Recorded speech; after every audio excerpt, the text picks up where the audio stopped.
next president of the United States. George Whiteside and flip the majority.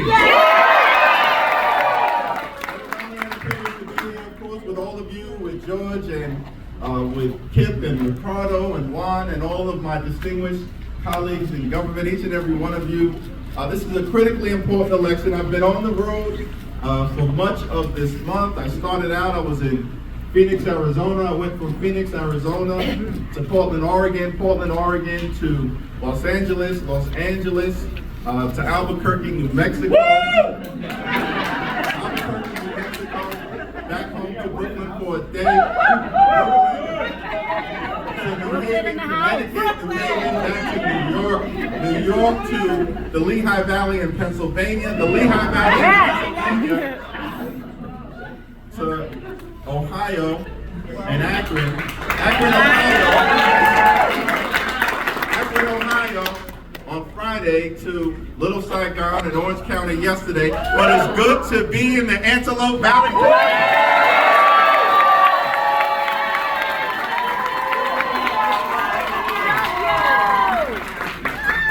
Tremendous team of candidates, and of course with George Whiteside, who is a good man, a hard-working man, a family man, a community man, a thoughtful man, a compassionate and caring man, a get stuff done kind of man, and with your help, the next congressman for the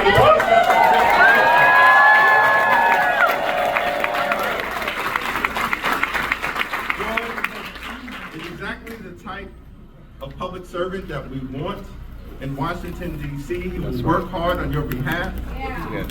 He knows the community, he's of the community, he's in the community. Yes, he is. He believes in government of the people, by the people, and for the people. He will always put people over politics. That's right. This is what we do as Democrats.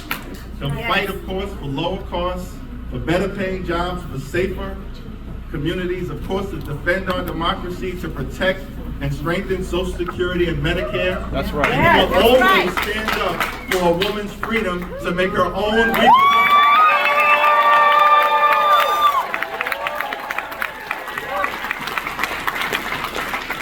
We're going to continue as Democrats to put people over politics. George and these candidates will do that each and every day, all day, every day. And George is running against, you are currently represented by someone who pretends to be moderate. Come on. But when you analyze his record, he's a right-wing. Yes, he is. Yes, these are just the facts. Mike Garcia voted against the infrastructure investment in jobs. Yes, he did.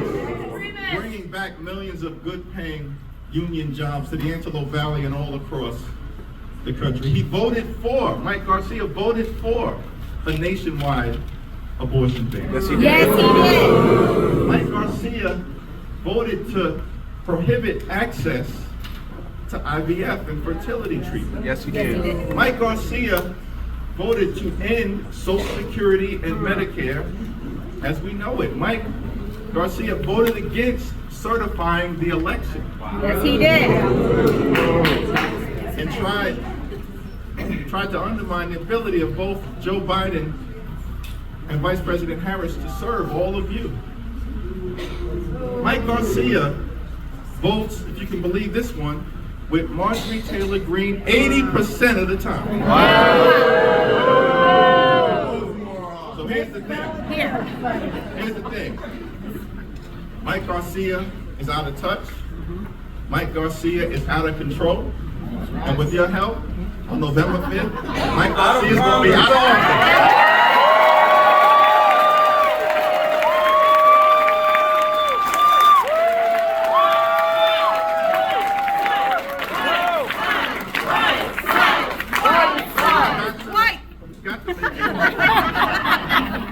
I'm really loving the annual. We love you too. We just got to make sure that we work as hard as we can. Yes. But over the next few weeks. Everything we care about is on the line. That's right. Everything we care about is on the ballot. We can either move this country forward or turn back the clock. Not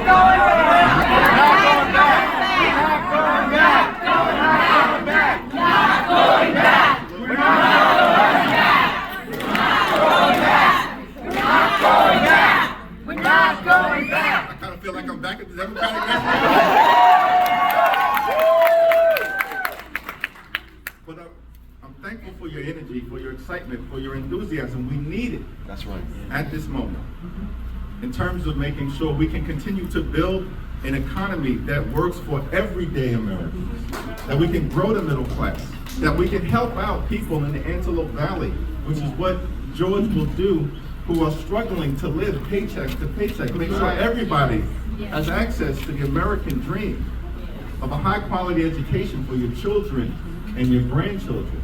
Purchase and own a home, pass that down to create that middle class wealth and beyond, generation after generation after generation. That's what the Democrats are all about. That's what George Whitesides is all about. That's what Kamala Harris and Coach Walls are all about. Woo. In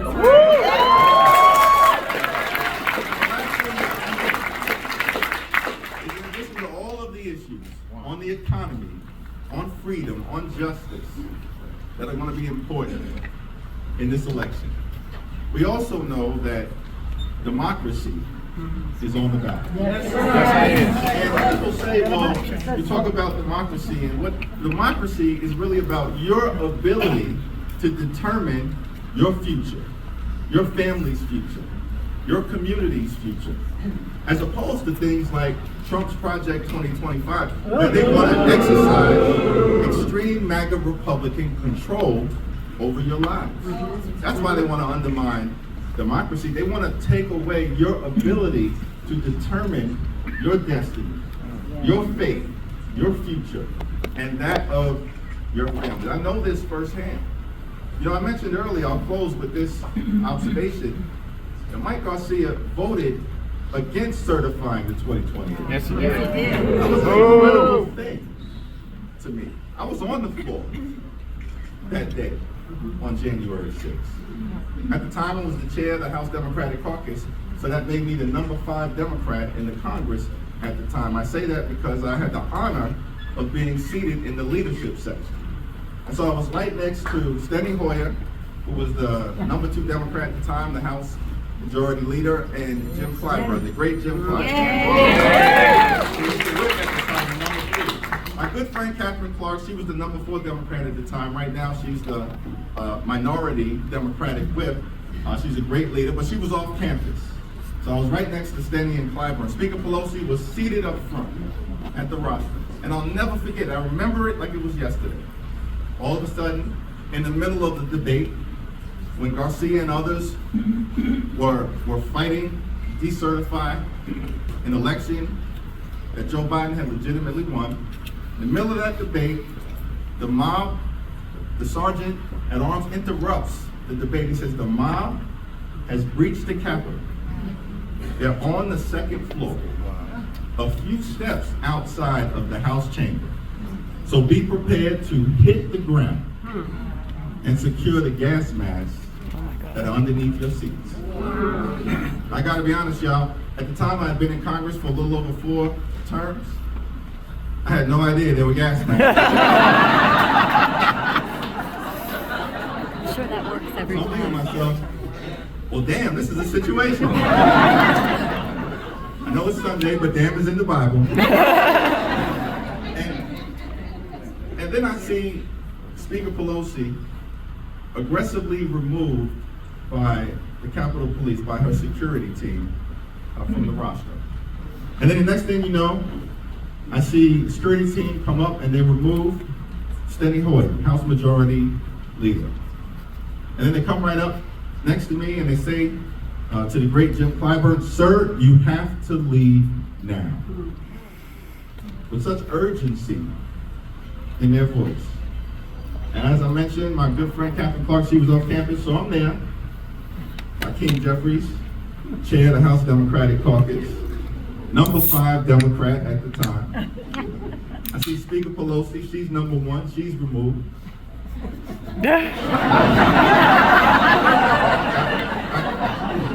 I see Steny Hoyer, House Majority Leader number two, he's removed. I see Jim Clyburn, the great Jim Clyburn, House Majority with number three Democrat, he's removed. Catherine Clark was off campus. I'm sitting there, Hakeem Jeffries, chair of the House Democratic Club, number five Democrat. I was waiting for somebody to come get me. But as George knows, they never came. So I'm sitting there thinking to myself, well, it's a good thing I'm from Brooklyn.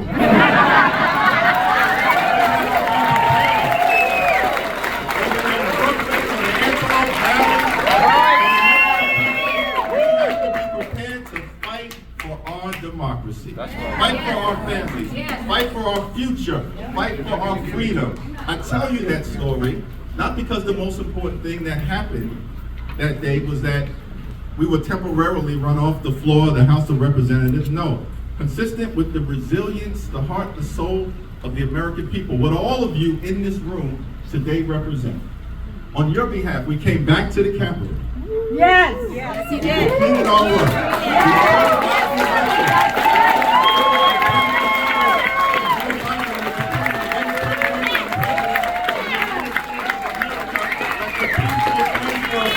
Would endure, and we could get to this moment in time. So as long as all of us, over these next few days, next few weeks, continue to show up and stand up and speak up for what we know is right, then I'm confident with your hard work, with your patriotism, with your effort, that we will continue to win the day and win the week and win the month and win the year, win the hearts and minds of the American people, win the election, elect George Whiteside.